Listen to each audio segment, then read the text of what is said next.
Budget hearings. We had a good day yesterday. Looking for, okay. Carey, you here, you want to talk about elected officials? Usually this isn't action that we take until later in the cycle, but, you know, yeah. You've gone two different ways with this. Sometimes during this conversation, you'll talk about exactly where you want to place all the elected officials for the upcoming year, which is why I provided you with that data showing comparable entities and the chief deputies where they'll be next year too. What you did last year for the first time was that you put in a budgeted amount, and since you do need to talk about elected official pay in December and pass a resolution, you just held off on conversations about the specific amount until then. And I think we put in the budgeted amount of whatever the matrix adjusted by. So that would be an option for you to put in just 2.5% right now and make decisions later if you wanted to, or you could talk about specific amounts. That'd be where I'm inclined to. We would treat everybody the same, ourselves included, but do we want to have discussions on any individual elected position or office? I like Carey's idea of just putting the money aside and we'll just discuss the breakdown later. Perfect.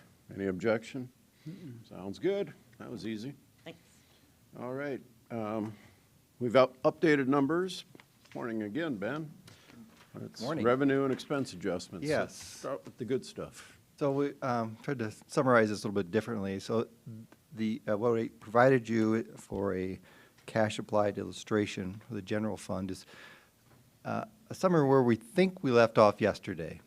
So if I looking at this, the first column would represent the budget request as we receive those. You know, our revenue expectations, the appropriations amounts, our cash applied to that $6.4 million.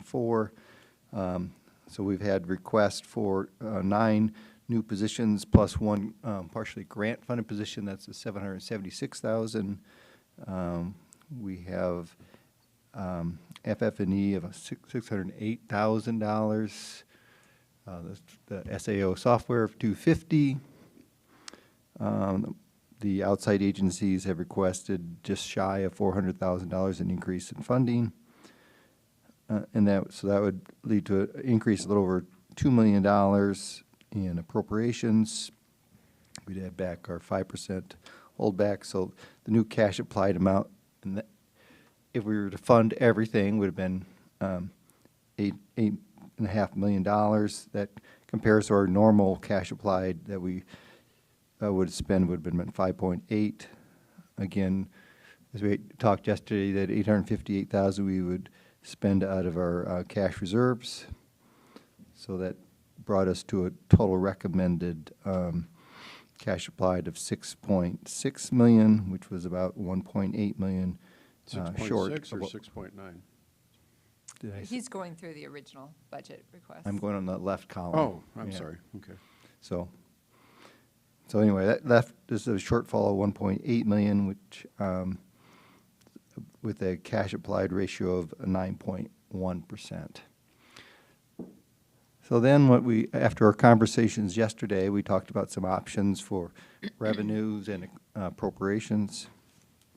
So we kind of layered those in. So for revenue adjustments, we looked at registered deeds. We could see some potential $250,000 additional revenue there.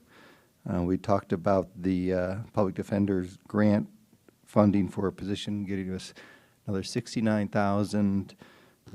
We've talked about potential liquor licenses and franchise tax additional revenue of $200,000, and then we also had a conversation about changing the increase in the health insurance cost from 15% to 13%. That gave us about $85,000. That kind of balanced the budget.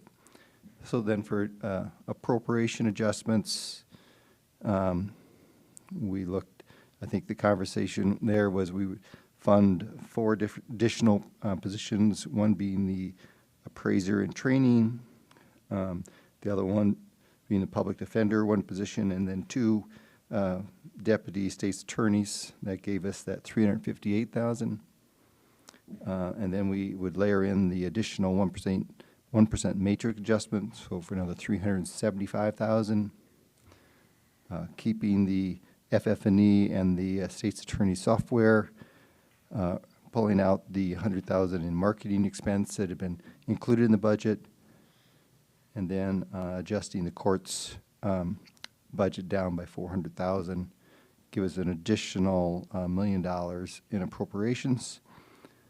So kind of layering all those additional revenues and appropriations together, we would balance the budget with a cash applied of almost $7 million. Now that's a 9.6% cash applied ratio, of course higher than we normally did. But if you would, so we also talked yesterday about funding the elections with at least half of the election cost with cash applied or a reserve balance there at $350,000. So if you just took that $858,000 for the FF&E and the software plus the election cost funding, if you took those two out, we would be back at an 8% cash applied ratio. But I think that's kind of how we heard the conversation yesterday. Okay. The 858,000, what FF&E are we funding for? I mean, is that the whole, this building, that building? Yeah, so that would include the extension building. It would include the state's attorney's remodel. That would include the treasurer's office and the auditor's office. Not sure. Highway department? No, that's in the highway fund. That's in the highway budget. Okay. Are the vehicles in here? Are the vehicles in here? All the vehicles are still in the budget. We have left them in, yeah. That's right, we left them in there. Okay, so it's a good point to start from. What we haven't talked about, unless No, there's go other ahead. No, questions. go ahead. I think you're probably going where I was going to go. Building so. fund? Oh, no, I wanted to just verify what positions we have in okay. in here. So from my notes, we are adding 4 positions. That's in that 358,000. So there's appraiser in training. I have one new attorney for the public defender, and then 2 positions for the state's attorney's office, the deputy state's attorney. So total of 4. Commissioner Eberger. Just a question, so the public defender's office, when we're anticipating we're getting a UJS grant, so will that position be tied to the fact that we won't know, although we will know before our finalized budget? Just wondering if we want to tie that to that funding, because that's what we were banking on. I think you had said you included that revenue, that Yes, they 69. did, but we don't have confirmation of it until the end of July or the August or something. So I'm just saying, Right. So the net of it, So does the position?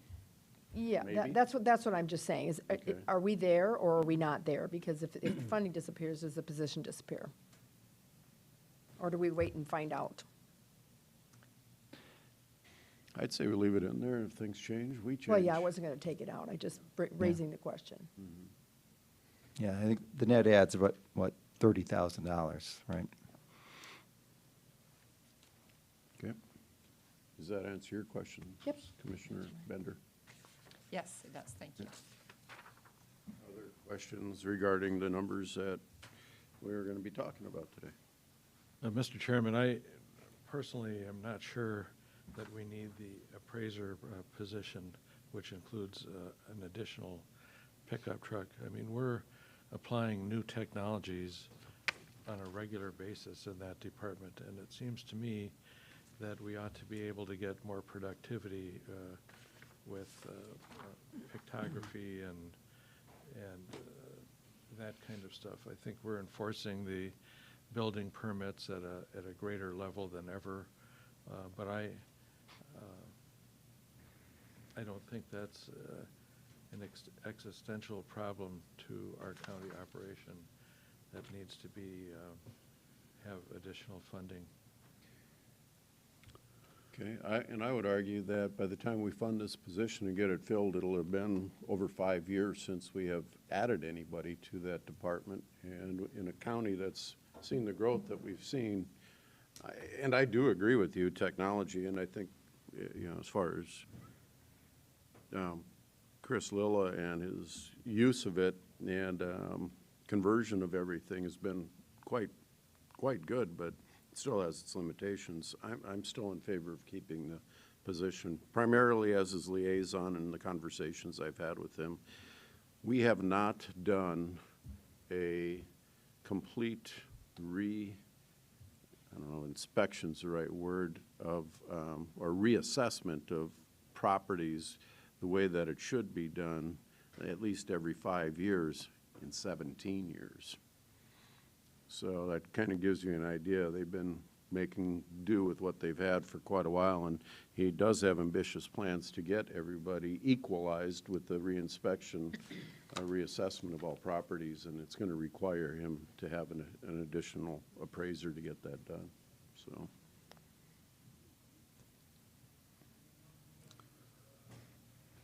Well, I'm not going to agree with you on that one.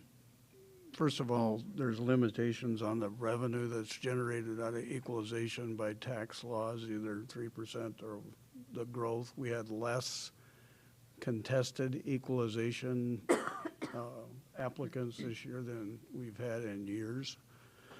And I agree with Jeff I think there's opportunities that frankly need to be almost forced to do more things virtually than being in-house or site visits. We don't go into hardly any homes anymore, so everything is done, could be done by GIS if necessary. And I just don't see that is a higher priority than, frankly, the Public Defender's Office or the SAO's office. So I would put a higher priority on those two departments rather than, because we already know what's happening with public safety issues. Mm-hmm. Equalization's got limitations that I think, frankly, ought to be And Chris isn't here. encouraged to do virtually. Yeah. Chris isn't here, but I from the conversations I've had with him, again, as his liaison, he's added the additional software and technology to his office and accounting for other things such as depreciation. You know, you can look at a satellite image of something from above, but until you go out into the front yard and walk around the house, it's really hard to say, well, you know, the depreciated value of something is X. When this house looks like this and this one appears this way, that's where we get the people contesting their valuations. That house is newer this and newer that versus my house. So that's why he wants to, in order to use the technology that he's adapted, he needs to have the eyes looking at it in order to apply what he's been tasked with given. So I'm going to stand by my position that I do think we need that appraiser. So. But we can disagree. Mr. Chairman, and, you know, I fully understand what you're saying, but, you know, we're spending lots of money with these new computer systems, which should be making more come out of the end of the factory. And that said, we're paid to make difficult decisions, and we can't be someone's favorite uncle on every issue, or favorite aunt, or is it favorite grandma? I don't know. Anyway, so it's my job to look people in the eye and tell them what they don't want to hear. And I'm willing to do it. Okay. I'm on the fence. I'm on the fence on that one, so I'm not sure which way I want to fall. How about if we save it on the side and see where Plenty of time to, where other things come out here in the next hour or whatever?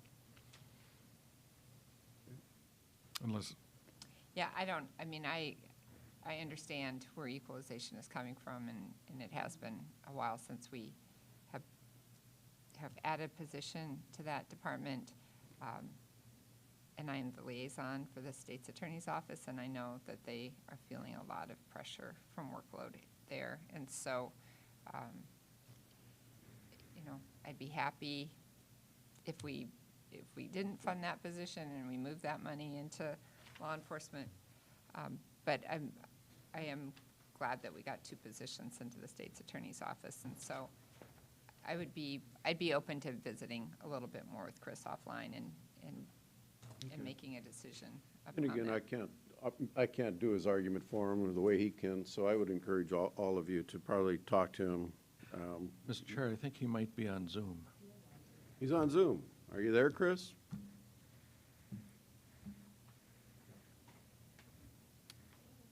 Chris Lola. Is he muted?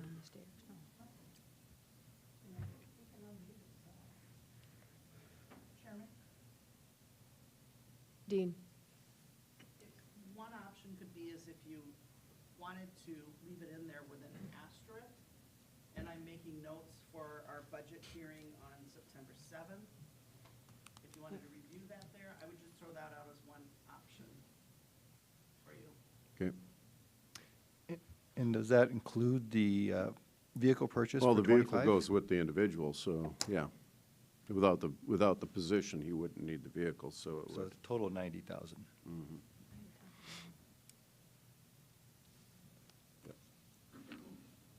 Okay, next.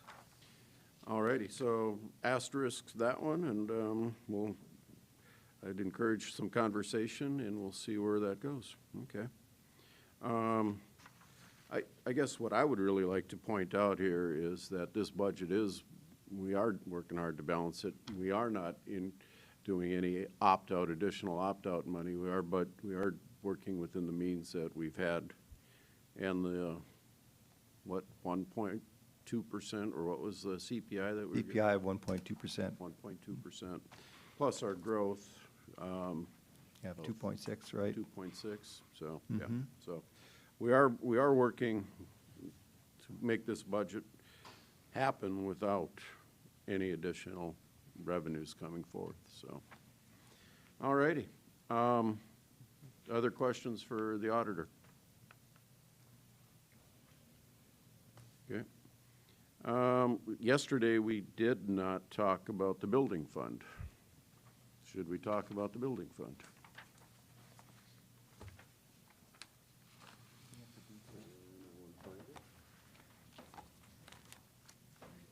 I think we have a detailed, Was that on the June 9th? yes, it was, well, it was a additional.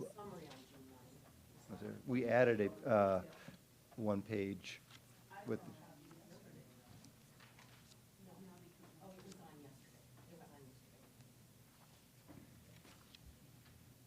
Today's 15th.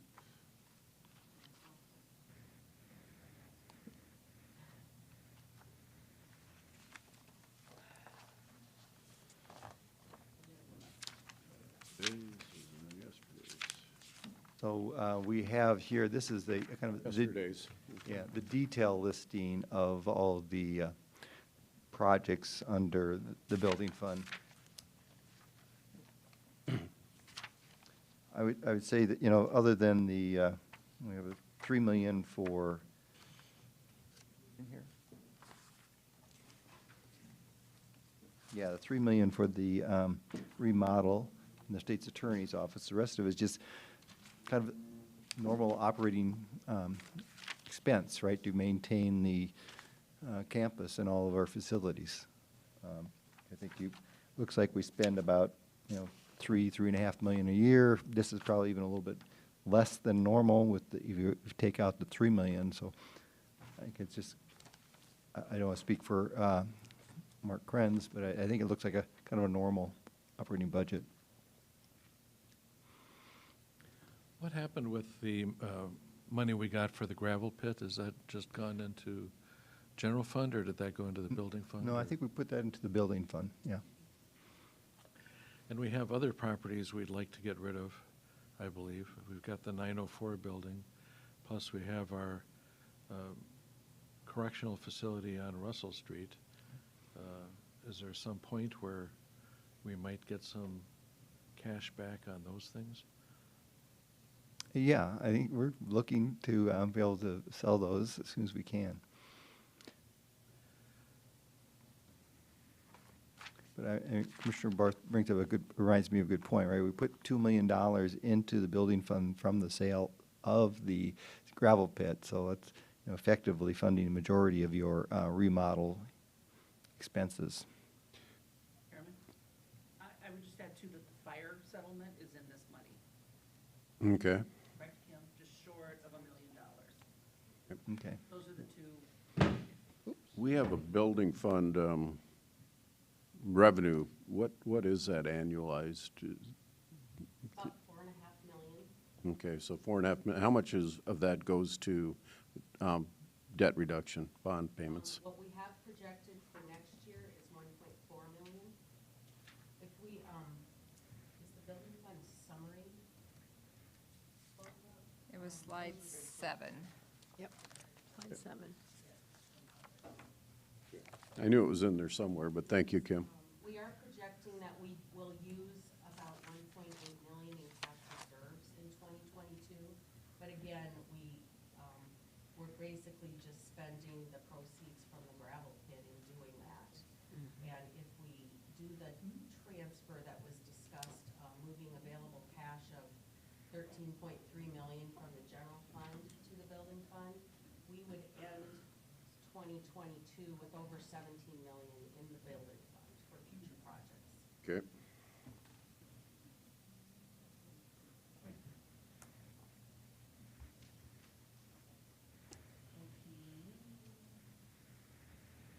So basically, after the revenues and the debt reduction, we have 3.1 million left from the levy. And we got where are we at? $5 million, but 1.8 million is coming from the reserves. So fairly well budgets or balances out.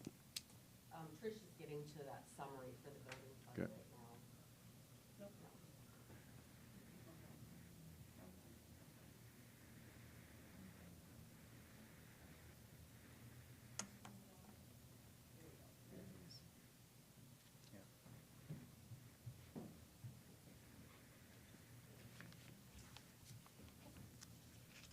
Okay.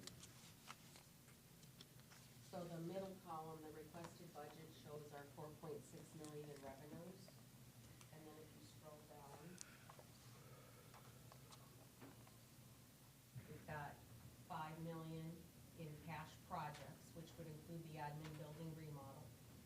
And then just below that, 1.4 million of debt service, showing that we would dip into cash reserves, the 1.8 million, with an ending cash reserve of 17 million. And the 1.8 million is that there's no special income or revenue from that. It's just what we're going to use in reserves. Okay. Okay. So do we want to spend 1.8 million from our cash reserves from our building fund?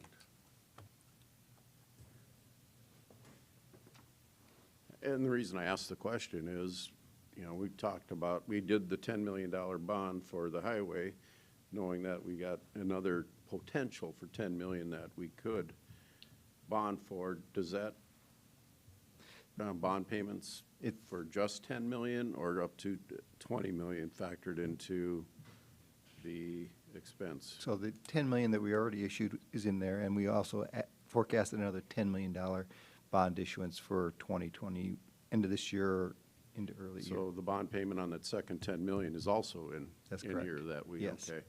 So we're really, we got 3 million left for the highway, and we're gonna be funding this building from cash.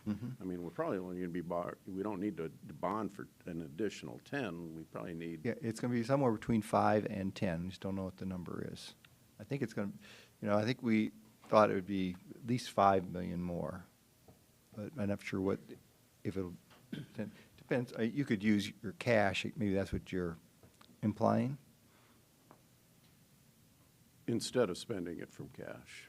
I mean, maybe I'm on a different train here, Ben, I'm sorry. Yeah, no. So we have $10 million in additional bond issuance built into the budget, which would fund the highway shop and our renovations in the extension building.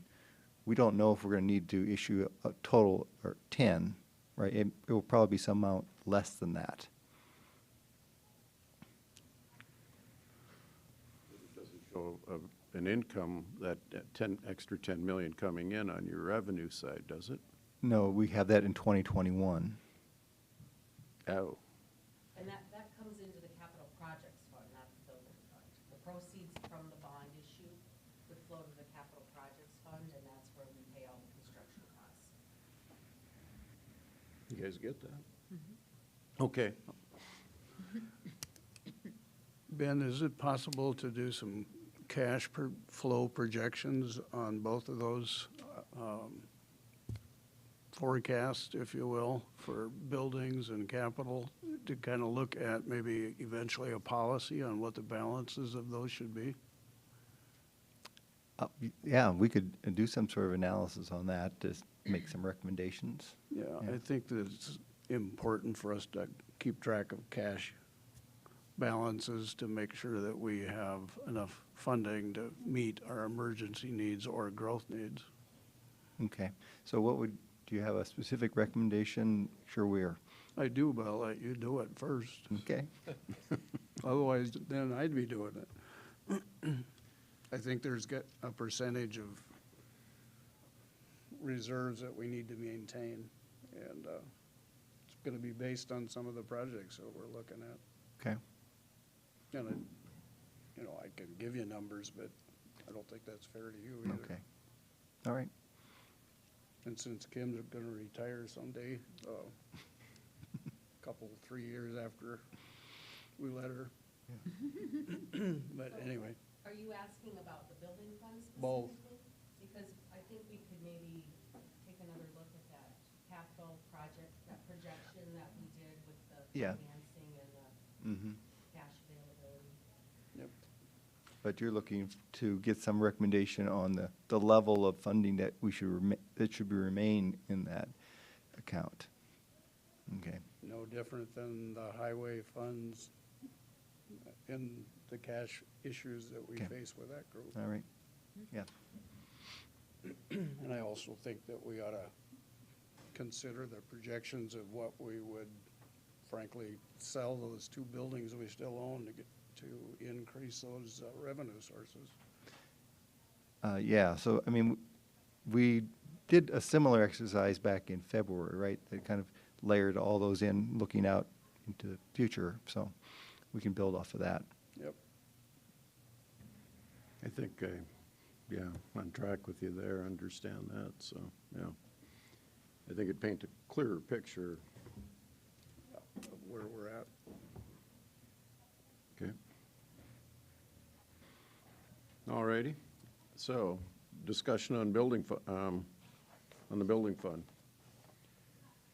I think it looks fine. I'm comfortable using the surplus, basically the gravel pit funds to fund some of these projects for next year. And, absent any additional information we might get, I think I'm comfortable with this. Okay. Thumbs up. Trying to think, where did we project the drainage issues at the highway department with our neighbors? Isn't that in the highway building fund? No, it's not there. It's in the building fund. You're talking about the jail? No, he's talking about the highway. Highway department. It should be part of your capital project, I would think, that was part of. No, Is what, 50,000 or something? I don't remember the exact number. This is the drainage issue? The I think drainage that was issues to 50,000. the east. Yeah. of the highway That was the department. amount that I remember, 50,000. Okay. I think that amount is correct, and you raise a good point. It may not be in the budget. I don't think it is. It will be in the capital projects fund. Okay. Can we double check that? Okay. So we are good with the building fund. Yes. We've been over vehicles. Everybody's tying, we're going to be tying vehicles to staffing positions, so if there are any adjustments there. Outside agencies, we're leaving at funding where it was in the past.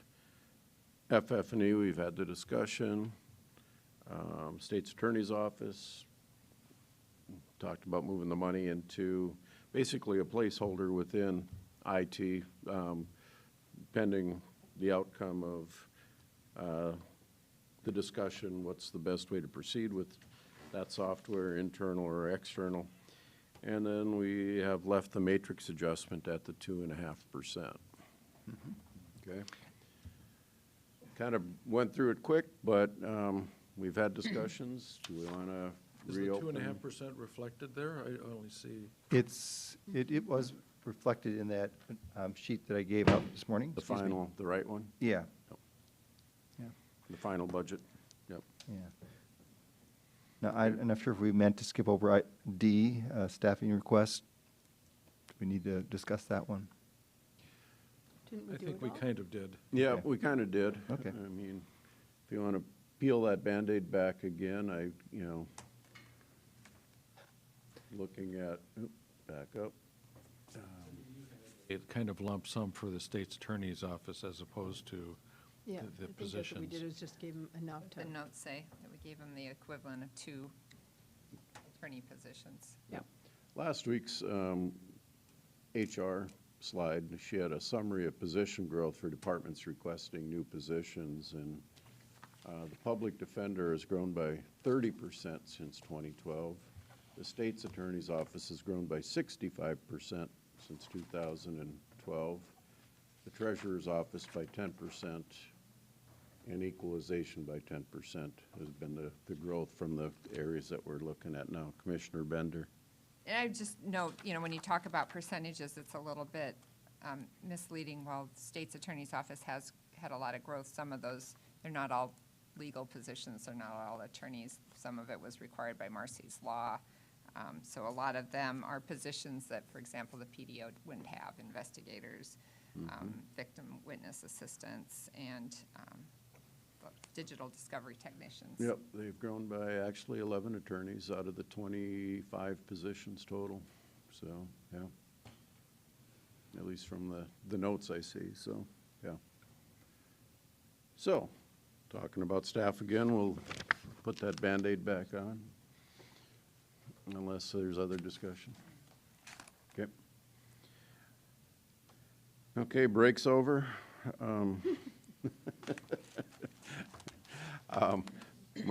It says break on here. Anyway. Opt-out dollars, we talked a little bit about that, and the cash applied. We are not looking at accessing any opt-out dollars in our cash applied without the one-time expenses, which, are, I think, justifiable in saying one-time expenses. We are at 8%, which is pretty typical. Carol? I was just going to summarize for you. Perfect, let's do it. Ready to go through and do that. Just looking ahead, I think you guys did an amazing process in this amount of time, and that goes to show the prep work that the auditor's office did and you guys did in reviewing all this. So unless you give us different direction, this will move forward for a final review on July 20th, with the adoption of the provisional budget on July 27th. We will have on September 7th, we are statutorily required to do a budget hearing on that day. I've made 2 notations from today's direction to make sure that we cover at that time. One is the appraiser position in the vehicle, to revisit that. The other is the request for Ben to have a building and capital cash flow projections. I couldn't read my handwriting right there. So we do that in September. So those are my final comments, and we would look forward to any further direction or discussion you guys would have. When do we start talking about the COVID 13 point whatever $1 million number? and what we're gonna prioritize. That we're moving to the building fund? Yeah, my thought would be we get through the budget process, we're gonna start to socialize this with the department heads, and let's get some ideas. And then, I think it's still unknown where we can, Right. but I think we can find $5 here, $10 there, but we've got a big, mountain to climb as far as getting through the number. We're still, like, we have meetings with the city coming up that will help us, give us some direction, I think. And just trying to have some conversations with our peers. Is there a date tied to that number, that money Well, that, we have to have it committed by December 31st of 2024. but is that the 37 million or the 13 million? I'm talking the first. Yeah. When you talk about the 13 million. from our excess from COVID funds from 2020, right? So you can have a discussion of that at any time, right? That, you have a discussion whether you want to use that, you could potentially use that to fund whatever the remainder of the highway shop and your other, the extension building remodel. You can have a discussion about keeping those funds for future projects.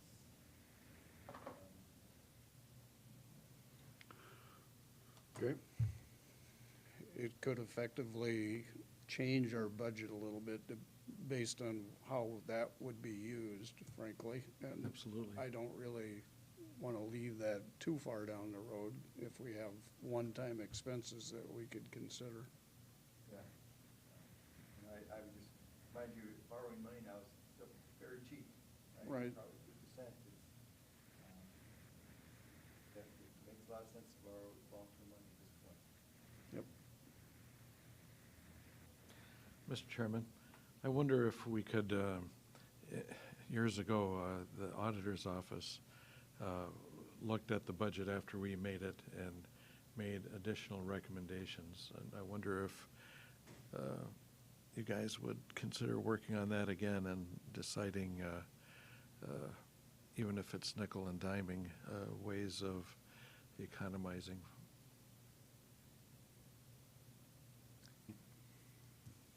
Commissioner Bender? I have a comment going back to the discussion Gerald had brought up. And, I mean, I'm in favor of using that money, the 13 million, for long-term capital projects. And I think it'd be an interesting discussion about the pros and cons of, whether we use debt now when it's at a historical low and we save that money knowing that we're going to launch a process to look at replacing this building and we keep that, powder dry for that, or whether it makes sense to use it now and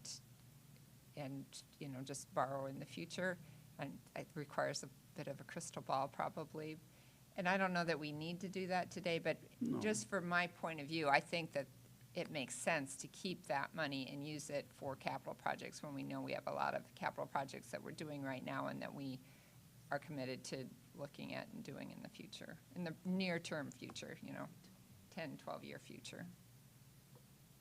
I think that's another reason, as Gene suggested, that we have kind of a policy in place for building cash and capital expenditures so that we can make projections using potentially that for some other purpose. You're right, the money is cheap, but that's kind of like saying going to the rummage sale is cheap, but if you don't go at all, it's even cheaper. My comments would be, yeah, keep it for future needs. The risk you have is that you'll slowly bleed it off as well. So, That's why we need a policy for reserve balances, I think. Okay. And to Commissioner Barth's idea, I'm always open to, and especially I love, the cash projections. Where does this line cross that line? How much time do we have to look at these things? What should we be considering now so we can extend all these things further out? I mean, we don't want to be penny wise and pound foolish either as we look into the future, so. Always good to know what things are gonna be projected at down the road, so. Okay, any other comments? Any public input? Anybody here for public input? All righty. We are done here. Thank you, everybody.